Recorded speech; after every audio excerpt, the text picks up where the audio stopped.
Ya, oke, kita ketemu lagi. Pada kesempatan kali ini saya akan menjelaskan tentang tegangan. Ya, tegangan atau kata lainnya adalah voltase ya, atau dalam bahasa Inggrisnya voltage, atau ada yang menyebut beda potensial. Nah, seperti itu ya. Nah, oke. Kerja yang dilakukan untuk menggerakkan satu muatan, yaitu satu muatan itu berarti satu kolom ya, pada elemen sebesar satu kolom, pada elemen atau komponen dari suatu terminal atau kutub ke terminal yang lainnya. Itu adalah tegangan ya. Jadi definisi tegangan adalah kerja yang dilakukan untuk menggerakkan satu muatan. Satu muatan, kemudian pada elemen atau komponen dari satu terminal ke terminal yang lainnya. Itu adalah tegangan. Atau pada kedua terminal atau kutub tersebut akan mempunyai beda potensial jika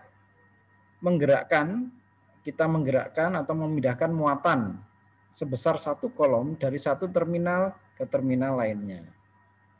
Yaitu definisi dari tegangan. Jadi kalau terminal atau kedua terminal itu akan mempunyai beda potensial jika kita menggerakkan atau memindahkan muatan ya sebesar satu kolom dari terminal dari satu kutub yang satu ke kutub yang lainnya. Maka di situ akan ada beda tegangan. Jadi tidak seimbang ya. Nah, jadi yang satu kutub itu positif, yang satu kutub negatif. Anggap saja yang satu kutub itu ada 1000 elektron, yang satu kutub ada.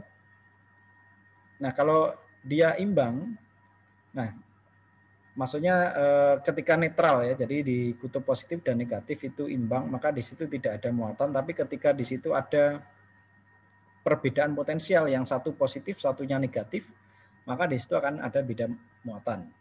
Ya, jadi kalau misalnya kutub yang satu itu semakin positif, berarti banyak muatan positifnya, kemudian yang satunya adalah semakin negatif, maka di antara kedua tersebut ada yang namanya beda potensial atau tegangan, seperti itu. Kerja yang dilakukan adalah energi yang dikeluarkan sehingga pengertian di atas dapat dipersingkat bahwa tegangan adalah energi persatuan muatan. Jadi tegangan ini dilambangkan dengan V, satuannya adalah volt, adalah energi persatuan muatan. dW ini adalah energi atau usaha persatuan muatan di Q. Nah, ini adalah definisi dari secara matematis dari tegangan. Nah, kita lanjut. Nah, orang yang salah satu ilmuwan yang terkenal terkait dengan tegangan ini adalah Alexander Volta ya. Nah, nama beliau diabadikan menjadi satuan dari tegangan itu sendiri, yaitu volt. Nah, dalam memandang sebuah beda potensial itu ada dua cara ya. Yang pertama adalah tegangan turunan atau voltage drop. Nah, ini jika dipandang dari potensial lebih tinggi ke potensial lebih rendah. Ini tegangan turun. Atau tegangan naik atau voltage rise. Jika dipandang dari potensial lebih rendah ya, ke potensial lebih tinggi. Nah, cara pandang yang lebih sering digunakan itu adalah yang nomor 1. Ini yang sering kita pakai, yang sering kita gunakan. Contoh, di sini ada A, di sini ada titik A dan titik B. Yang dimana titik A ini adalah muatannya positif, titik B adalah negatif. Nah, sesuai notasi polaritas pada gambar ini maksudnya ya, tegangan adalah 5 volt. Beda potensial antara A dan B adalah 5 volt. Jadi kalau kita kasih voltmeter antara A dan B itu adalah 5 volt. Titik A memiliki tegangan 5 volt. Lebih tinggi ya, yang A ini lebih tinggi karena dia positif dari titik B. Nah, seperti itu. Nah, titik A besarnya adalah 5 volt. Sedangkan titik B ini kan tidak ada ya. Nah, A ini lebih tinggi dari titik B. Nah, beda antara A dan B itu adalah 5 volt. Nah, VA min VB itu sama dengan VAB. Dari VA min VB berarti kalau kita ukur menggunakan voltmeter, positifnya di A, probe merahnya, kemudian probe negatifnya di B, maka akan ketemu 5 volt. Kalau VBA berarti VB min VA. VBA itu adalah VB, V di B, V di B ya, kemudian dikurangi V di A. V di B, B ini kan negatif, dihubungkan dengan ground dia nilainya 0, sedangkan A dihubungkan dengan ground nilainya 5, sehingga 0 min 5 sama dengan 5 volt. Jadi kalau kita menggunakan voltmeter, VBA ini adalah positifnya di sini, probe merah di B, kemudian probe hitam di A. Nah, kita dapatkan min 5 volt. Jadi kalau kita menggunakan multimeter atau voltmeter digital akan ada tanda minusnya. Dia tandanya kebalik ya.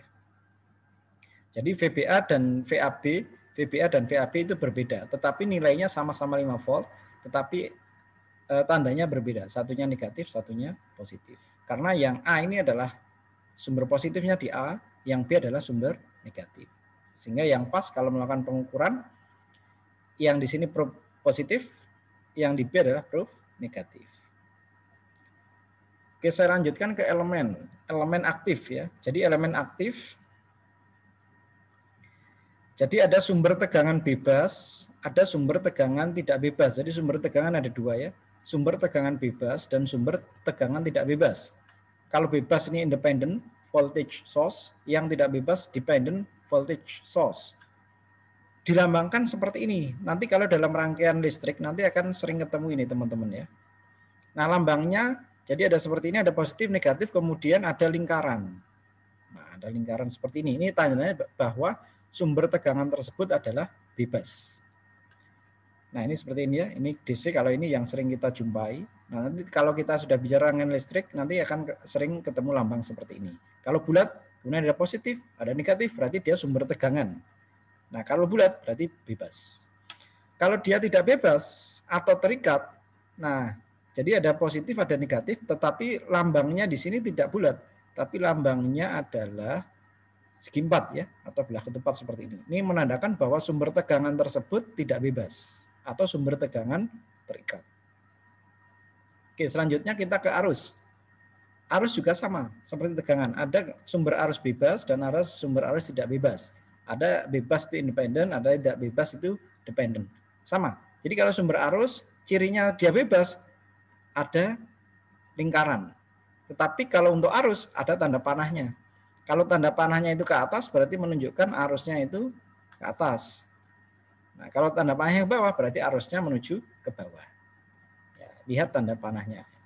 Kemudian kalau dia tidak lingkaran seperti ini, belah ketupat atau segi empat, berarti dia adalah sumber arus tidak bebas atau terikat ya.